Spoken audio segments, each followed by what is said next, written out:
Ceasefire now! Manhattan! We have gathered here today to show citywide support for an immediate and permanent ceasefire and end to the genocide in Palestine. We have all called for a permanent ceasefire. We should not have to convince American politicians that there is a genocide. Something like 30,000 people, civilians, have been killed by the brutality of the Israeli government. There is no possible rationale for the ongoing, indiscriminate, horrific violence against the people of Gaza. It must stop. It is absolutely shameful. We've been calling for a ceasefire for months now, as the bare minimum we could do to articulate that the killing of women and children and families, it's intolerable.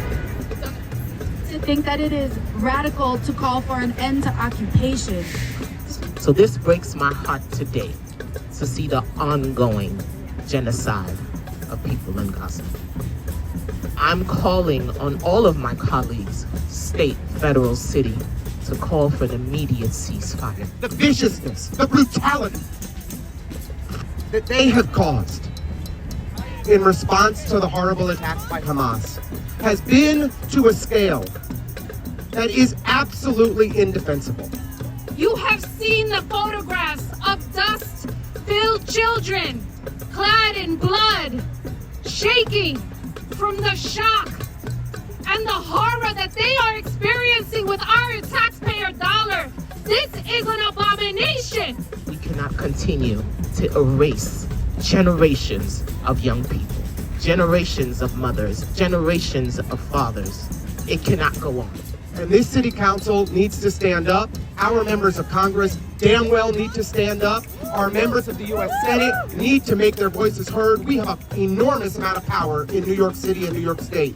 We need our leaders to reflect the demands of our community. I ask everyone to find your humanity, to look at those children and say, not on our dime, not in our time.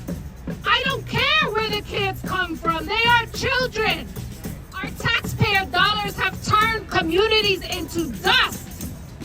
We have blown up hospitals. It starts with ending the bombing and the killing and starvation of Gaza. It starts with President Biden cutting off the flow of weapons and money to what is a fascist Netanyahu government. That is how we save millions and millions and millions of lives in Gaza, over half of which are children under the age of 18. That is how we get all of the hostages released, whether Israeli or Palestinian. We will continue to fight for our neighbors here and abroad until we achieve our goal. Ceasefire now.